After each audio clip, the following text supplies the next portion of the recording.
নমস্কাৰ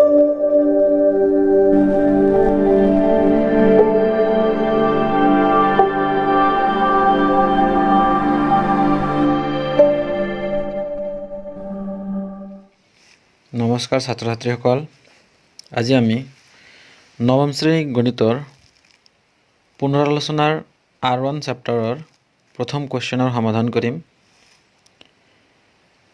ইয়াতে কৈছে যে বৰ্গমূলৰ দ্বাৰা ৰুটটোৰ আনুমানিক মান 2 স্থান লৈ উলিওৱা। তোমালোকে চাই কোৱেশ্চনত ইয়াতে কৈছে যে ৰুটটোৰ আনুমানিক মান 2 স্থান লৈ উলিওৱা কিহৰ দ্বাৰা বৰ্গমূলৰ দ্বাৰা। সো বলা আমি ইয়াৰ সমাধান কৰো। প্ৰথমে আমি ৰুটটোক বৰ্গমূল কৰিবলৈ হলে 2ক আমি এনেকে হৰণ কৰিব লাগিব।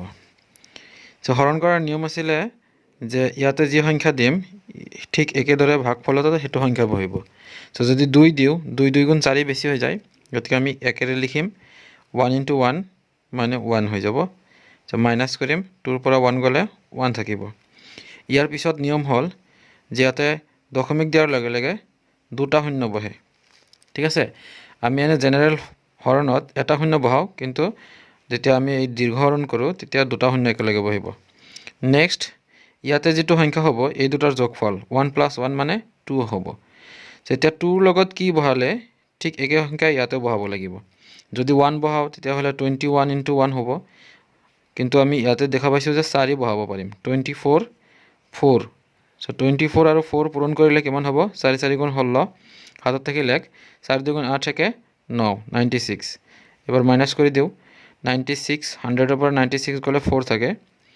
ঠিক আছে, এতিয়া আকৌ আমি দুটা শূন্য বহাব পাৰিম, তেতিয়া 400 হৈ যাব। এইফালে 24 আৰু 4 প্লাস কৰিলে 28।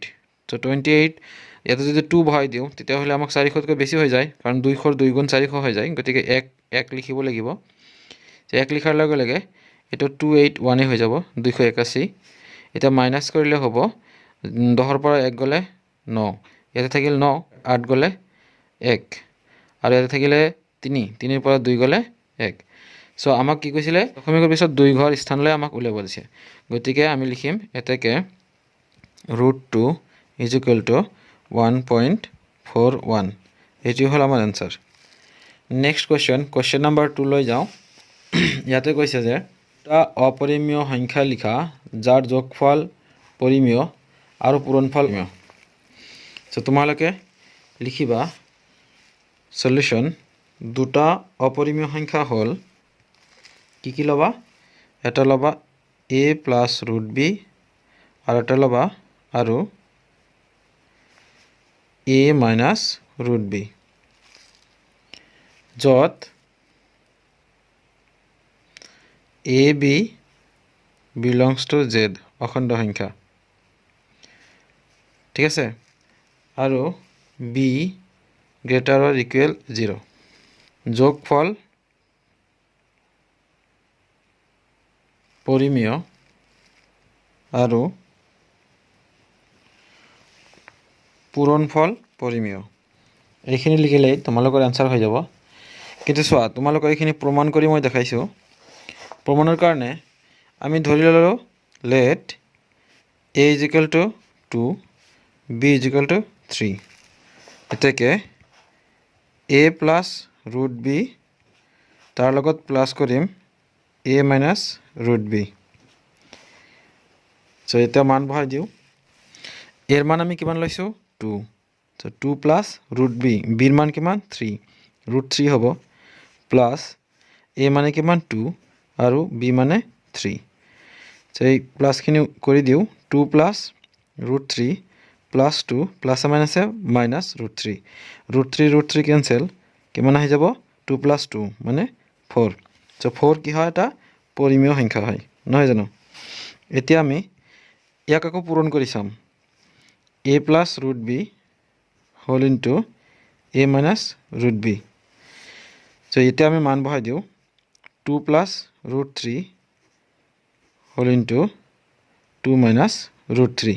সো এইটো এটা সূত্ৰ পৰিছে, হেতু সূত্ৰ কি আছিল যে a + b whole into a - b হলে আমি ইয়াক a² - b² লিখো। গতিকে ইয়াৰ ঠাইত আমিও লিখিব পাৰিম 2² - b স্কয়াৰ মানে কি হ'ব √3 হোল স্কয়াৰ 2 স্কয়াৰ মানে 4 আৰু স্কয়াৰ ৰুটে কেনসেল যায় এটা থাকিব 3 4 - 3 মানে 1 1ও কি হয় এটা পৰিমেয় সংখ্যা হয় সো এনেকে তোমালোকে বেলেগ বেলেগ সংখ্যা দি এই পৰীক্ষাটো কৰি চাব পাৰা চাবা যে সকলোবিলাক কি হয় পৰিমেয় হয় তোমালোকে এইখিনি পৰীক্ষাত লিখিব নালাগে পৰীক্ষাত এইখিনি লিখিলে হৈ যাব যে দুটা পৰিমেয় সংখ্যা a plus root b আৰু a minus root b যত ab belongs to z আৰু b greater or equal 0 যাৰ যোগফল পৰিমেয় আৰু পূৰণফল পৰিমেয় ঠিক আছে বলা আমি ইয়াৰ পিছৰ কোৱেশ্চনটো যাওঁ কোৱেশ্চন নম্বৰ 3 আছে আমাৰ আগত ইয়াতে কৈছে যে সংখ্যা ৰেখাৰ সহায়ত -5 আৰু 5 ৰ মধ্যৱৰ্তী অখণ্ড সংখ্যাবোৰ লিখা তোমালোকে জানাই সংখ্যা ৰেখা মাজত 0 থাকে আৰু এইফালে থাকে প্লাস আৰু এইফালে থাকে মাইনাস আমাক কৈছে যে -5 ৰ পৰা আৰু 5 ৰ মধ্যৱৰ্তী অখণ্ড সংখ্যাবোৰ লিখা সেইবিলাকৰ অখণ্ড সংখ্যা সব -5 আৰু 5 ৰ মাজত কি আছে এনসাৰটো হ'ব মধ্যৱৰ্তী অখণ্ড সংখ্যাবোৰ হ'ল এনেকৈ লিখিবা এতেকে -5 আৰু 5 ৰ মধ্যৱৰ্তী অখণ্ড সংখ্যাবোৰ হ'ল